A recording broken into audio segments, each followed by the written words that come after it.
Second hand একটা iPhone কিনতে গিয়ে যে তিনটা ভুল আপনি একদমই করবেন না, তাহলে কিন্তু আপনি বড়সড় একটা স্ক্যামের শিকার হতে পারেন। নাম্বার 1 হচ্ছে আইফোনের ফেস আইডি বা ট্রু টোন কাজ করছে না, কারণ কি আপডেট দেওয়ার পর নষ্ট হয়ে গেছে। সো এই জিনিসটা যারা বলে এটা টোটালি একটা স্ক্যাম কথাবার্তা, কারণ আপডেট দিয়ে কখনোই ফোনের ট্রু টোন বা ফেস আইডি যায় না। অনেক সময় ফেস আইডি চলে যেতে পারে ফোনের মধ্যে পানি ঢোকার কারণে বা ডাস্ট ঢোকার কারণে, বা ট্রু টোন কখনোই আপডেটের জন্য যায় না। সেক্ষেত্রে অবশ্যই ওই ফোনটার হয় ডিসপ্লে না হয় ব্যাটারি, এরকম কোনো পার্টস চেঞ্জ করা হয়েছে যার জন্য ফোনের ট্রু টোন নেই।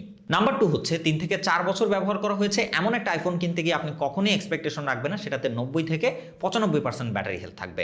কারণ এতদিন ব্যবহার করা একটা আইফোন সর্বোচ্চ 80-র নিচে ব্যাটারি হেলথ থাকার কথা, এর উপরে একদমই নয়। যদি থাকে তাহলে সেটা অবশ্যই বুস্ট করা হয়েছে বা ব্যাটারি চেঞ্জ করা হয়েছে। নাম্বার 3 হচ্ছে পার্টস চেঞ্জ অথবা খোলা আইফোন থেকে দূরত্ব বজায় রাখবেন, কারণ একটা ফোন যদি খোলা হয়ে থাকে সেই ফোনের কিন্তু ওয়াটারপ্রুফ চলে যায়, আরও বেশ কিছু প্রবলেম সামনে দেখা দিতে পারে। যেমন মোস্ট অফ দ্য টাইম যেটা হয় সেটা হচ্ছে যে ফোনের মধ্যে ধুলা ঢুকে ক্যামেরাগুলো একদমই সাদা হয়ে যায় আস্তে আস্তে।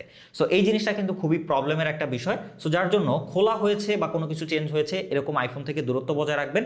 তবে হ্যাঁ, আপনার বাজেট যদি একেবারে কম থাকে সেক্ষেত্রে ভালো একটা আইফোন পান যেটার ব্যাটারি বা ভালো একটা ডিসপ্লে চেঞ্জ হয়েছে সেটা আপনি নিতে পারেন। তবে অবশ্যই দেখবেন ফোনটা ওয়াটারপ্রুফ আছে কিনা। তো প্রাইসটা যদি কম হয় তাহলে নিতে পারেন, আদারওয়াইজ বেশি টাকা দিয়ে খোলা আইফোন কখনোই কেনার চিন্তা ভাবনা করবেন না। টিপসগুলো ভালো লাগলে অবশ্যই লাইক, কমেন্ট, শেয়ার আর সাবস্ক্রাইব করে পাশেই থাকবেন। খোদা হাফেজ।